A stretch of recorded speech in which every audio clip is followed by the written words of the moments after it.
Well, this here is from A More Perfect Union. It's a suggestion by Wireless Mike. Thank you so much, Wireless Mike, fighting the good fight for us all in Tennessee. We're gonna look at it. It's about Amazon. It's about unions, and it's about Scorpion. It's not about unions. It's about Amazon. It's about monopolies, and it's about scorpion venom. I cannot imagine how these things connect, but we're gonna find out. At a time when I ordered some fun hats on Amazon as a joke for my friends and wound up getting scorpion venom. And how I also got a valuable lesson about Amazon's monopoly over everything that's bought and sold on the internet. So it starts a few years ago when my friends and I got really into sweating it out in the sauna. I had this great idea to buy everyone sauna hats. So I went on Amazon Marketplace and I poked around until I finally hit the jackpot. These sauna hats emblazoned with an oil rig and the word oligarch in Cyrillic. I bought 4 of them from a seller called Russian Bear. Finally, I get Okay, well, I like this gal. I'm just chiming in to say I like this gal. For the record, we do have a what you can do about getting rid of oligarchs, but let's first pay attention to this monopoly. Run by an oligarch. a package from overseas plastered with over 20 stamps. I open it and there are no hats. Instead, there's a vial of a medicine called Vitatox, which is a cancer drug manufactured in Cuba and illegal in the US, made from the venom of the blue scorpion. I posted about this on Twitter and it went viral. But when all the fun died down, I was left without my oligarch hats and instead with a burning question. Why is the Amazon marketplace so chaotic? And who is benefiting from all of this mayhem? When I investigated, I learned that the Wild West nature of Amazon Marketplace is in many ways directly related to the company's tightening stranglehold on our economy. A new lawsuit from the Federal Trade Commission accusing Amazon of being a monopoly is providing us with some answers for the very first time. Behind my scorpion venom story lies a whole host of exploitative practices that are degrading the user experience, raising prices across the internet, and crushing competition, all ultimately geared toward making Amazon the only game in town. In order to understand why Amazon's consumer experience is so sloppy, I went to Stacy Mitchell, co-executive director of the Institute for Local Self-Reliance. Stacy told me that my story was definitely on the weird side, but not that surprising. It's just confusing and it's a big mess. And it's degraded quite sharply over recent years, and I think that's a real indication of monopoly power, that Amazon does not face the discipline of having competitors that it has to try to keep up with. But it's not just a matter of laziness. Stacy told me that Amazon actually leverages the mess to get what it wants. Amazon really benefits from this kind of chaos and this free-for-all. And the reason is that it puts authentic, legitimate businesses, it destabilizes them. They really kind of struggle in that environment to find their footing and to make connections with customers because they're constantly being kind of knocked over by these underhanded sellers. I originally just wanted to know why Amazon is so chaotic and spammy these days, given that it probably has the resources to clean up its act. But after talking to Stacy, I realized that the mayhem is connected to how Amazon squeezes and bullies sellers on its site, which is a major component of the FTC's allegation that Amazon is acting as a monopoly and breaking the law. So this lawsuit is fundamentally about protecting free and fair competition. And the U.S. antitrust laws prohibit firms from using their monopoly power to punish or preclude or prevent competition. And that's what our lawsuit lays out that Amazon has done. The FTC's case argues that Amazon has a monopoly in online commerce and that Amazon is engaged in a set of strategies to preserve that monopoly. And a central part of this argument that the FTC is making is about the control that Amazon has over sellers. People who want to sell things on the internet really don't have much choice other than to use Amazon. Over 150 million Americans are Amazon Prime members. Prime members get great deals from Amazon, especially free and fast shipping. Why would they want to shop anywhere else? Third-party sellers trying to hack it on Amazon's marketplace are increasingly reliant on 2 things: the buy box and Prime eligibility. These two pieces are key to the federal government's case against Amazon's monopoly. The coveted buy box is the fancy buy now, add to cart icon you see on product pages. If you, as a seller, are eligible for it, you stand a much greater chance of cutting through the noise and grabbing customers' attention. But there's a catch. If Amazon finds out that a third-party seller is selling a product anywhere on the internet for a lower price, they remove the buy box and make it nearly impossible for users to purchase the item. Amazon has bots that trawl the internet, so this rule is hard to get around. And because most sellers depend on Amazon for 80–90% of their sales, they can't risk that. And so what they end up doing is inflating their prices across the web so that they match the same price that they have on Amazon and don't run into this retaliation. But if you think about that, what that means is that consumers are paying inflated prices everywhere, no matter where you shop online.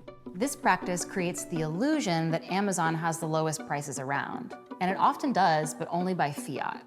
The FTC is accusing Amazon of artificially inflating its competitors' prices to maintain its monopoly power.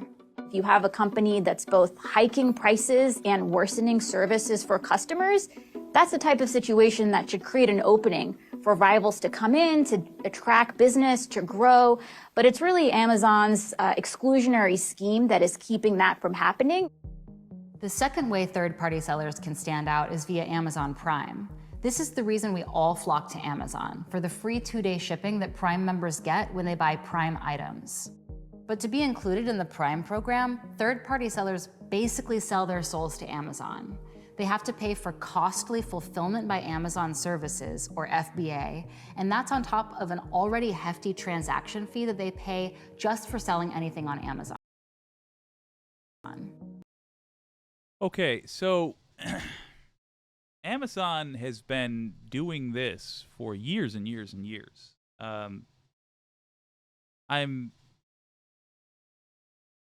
I'm delighted that we're dealing with it through the FTC.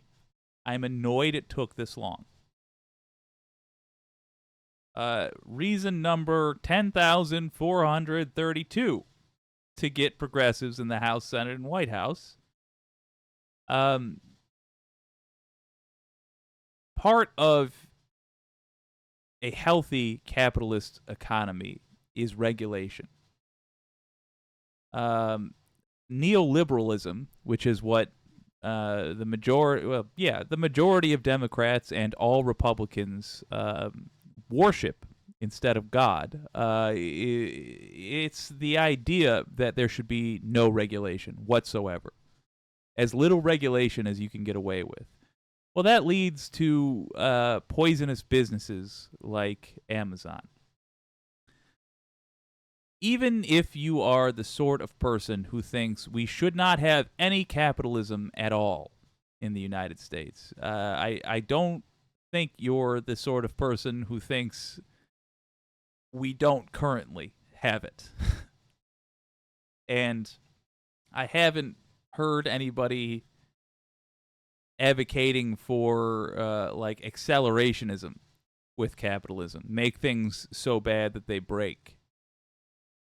Or rather, allow things to get so bad that they break. So, all of us, whether you're a diehard capitalist or someone who wants to do away with it altogether for a system you view as better, all of us, for the health of the current capitalist system we exist in, should be advocating for strong regulations. And the only people who will do that are serious people. So, progressives. We are definitely subsidizing, in many cases, our own destruction. This is Nicholas Parks, a hot sauce aficionado who runs a third-party sales business called Snob Foods. Nicholas has very discerning taste. Comes out of New Orleans from a French market, great restaurant in New Orleans. Snob Foods has its own website, but again, Nicholas has little choice but to do the vast majority of his business on Amazon's marketplace.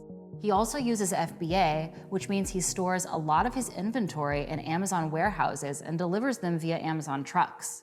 Without it, he wouldn't be eligible for a Prime badge and would be buried in Amazon search results. If it doesn't come up as a Prime listing, they never see it because that's the way they search. That's the way that they use Amazon. They only want items that are gonna arrive at their house within 1 or 2 days. Amazon effectively requires sellers to use its fulfillment. If they don't use its fulfillment, they don't qualify for the Prime badge. If your items are not available for Prime, you essentially don't make any sales on Amazon. So you have to use their fulfillment. Of the top 10,000 sellers on Amazon, 90% use FBA. One effect this has is that it drives sellers away from using other competitors. They keep an increasingly large amount of their inventory in Amazon's warehouses and tailor their business around Amazon sales. The prospect of selling on rival websites becomes less and less attractive. That logistics operation effectively becomes a tool for maintaining its e-commerce monopoly. The fees that sellers pay to stay viable on Amazon are rapidly increasing, jumping almost 50% from just 6 years ago. The consequences of that are very serious for sellers who now pay $1 out of every $2 to Amazon. So this is effectively a 50% tax, and that in turn inflates prices for consumers. In the first half of 2023, Amazon spent $82 billion on its world-famous fast shipping operation. Conveniently, over the same period, it also racked up $82 billion in seller fees. Amazon uses seller fees to pay for the fast and free shipping that brings customers to Amazon and squashes competitors. No competitors means nowhere else for sellers to go, which means more subservience to Amazon, a toxic cycle. So that is how monopolies tend to work. And that is why monopolies as a rule are not allowed, literally. It's not because of the business practices they use to get there. It's what they can do once they are there. Once they are there, they can decide what the price is on whatever they have a monopoly is, regardless of whether or not it's fair, regardless of whether or not it's good for you or the country or anybody else except one person, just one, who is the person who runs the company. Jeff Bezos, the rat, he is the reason that you have spent more on an online shopping than you needed to. He stole from you with scumbag business practices. If you've bought anything online, whether you bought it from Amazon or not, it cost you more because Jeff Bezos wanted a 303rd boat. Because Jeff Bezos wanted to go to space. You had to pay $30 for Christmas ornaments instead of $20. Doesn't seem that drastic until you total up how much you've spent over, let's say, a 5-year period on online shopping. And when you realize that 30% of that was unnecessary, it was purely a result of Jeff Bezos' greed. You then realize how much this guy is stealing from you and millions of other people. He is a professional thief. It's legal, this theft, but it's still theft. 2 million third-party sellers are kind of like these indentured servants. So as far as furthering the cause of market domination, if they decide to just delete your most popular listing, they just do it. The FTC case alleges that Amazon biases search results in favor of its own first-party sales, even when it knows third-party sellers are offering higher quality items. Selling on Amazon is very much like going to a casino. You know, like ultimately the house always wins. The whole deck is stacked against you in ways that you can't even see. In recent years, Amazon has started taking advantage of sellers' desperation to stay competitive by offering them yet another service they can pay for: advertising and paid priority listings.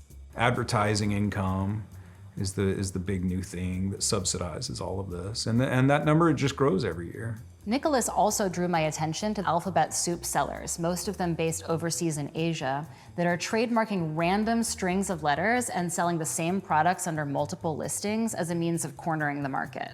The prevalence of these brands works in Amazon's favor, since it encourages other third-party sellers to pay for advertising to set themselves apart from these fly-by-night manufacturers. If you have 100 of these or 500 of these, it forces everybody else out of the organic search results. Then those other sellers are faced with either spending the money on advertising to move to the top, or they just go out of business.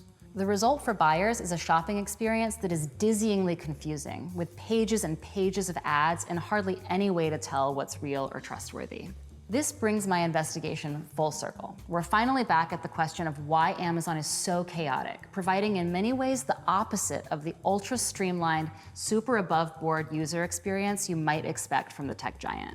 There's a race to the bottom. What we see on Amazon now is that there's a whole bunch of just cheap junk that lacks quality and is from just a very anonymous type of seller where there's also no customer service. In that way, sellers and customers are united.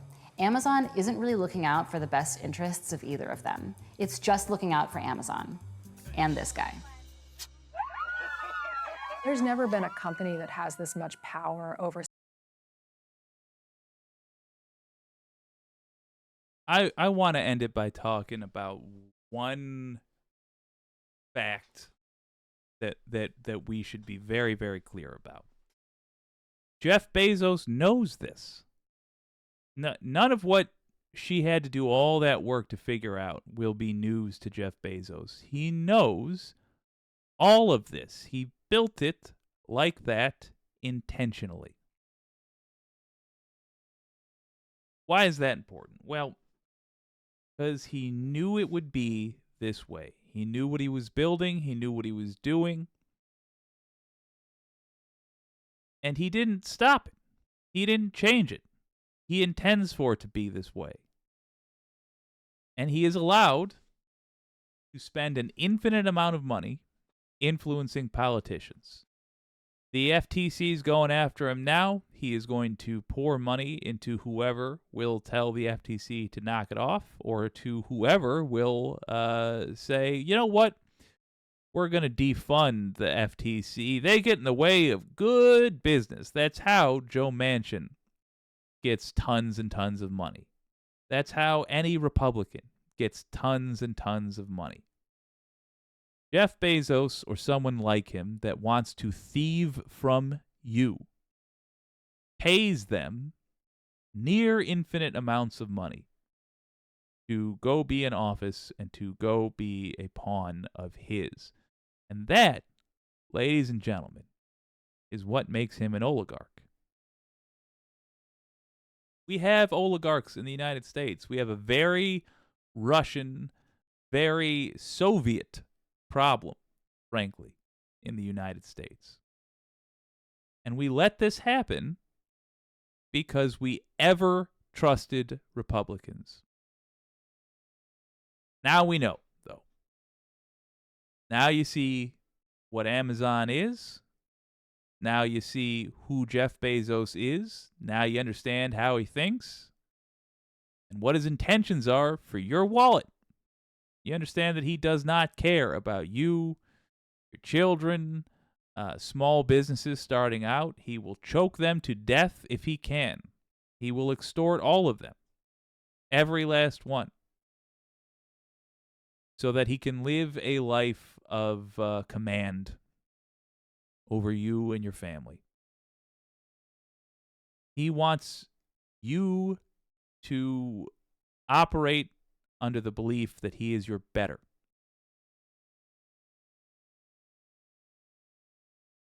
He wants the U.S. government to treat him like he is your better.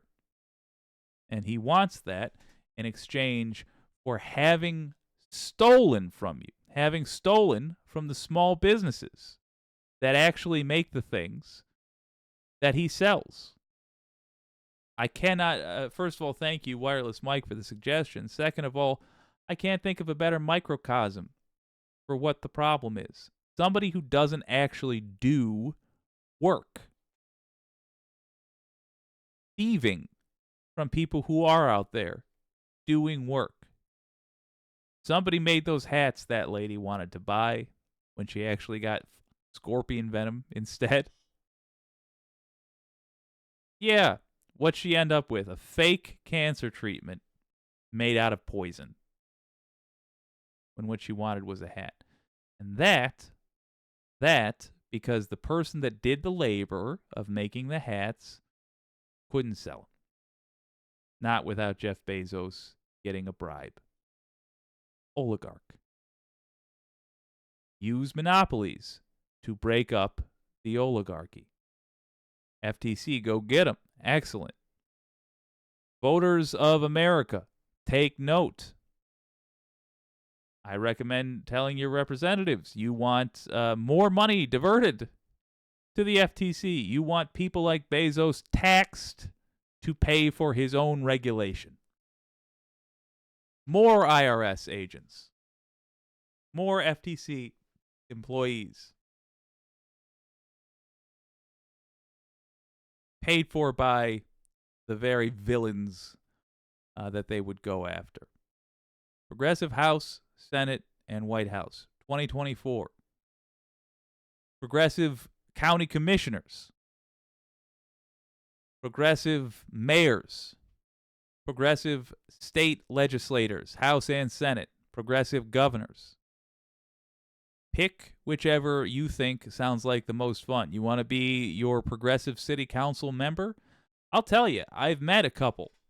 Back when I was reporting in Lansing, I met a very progressive city council, and it was like a block party, basically.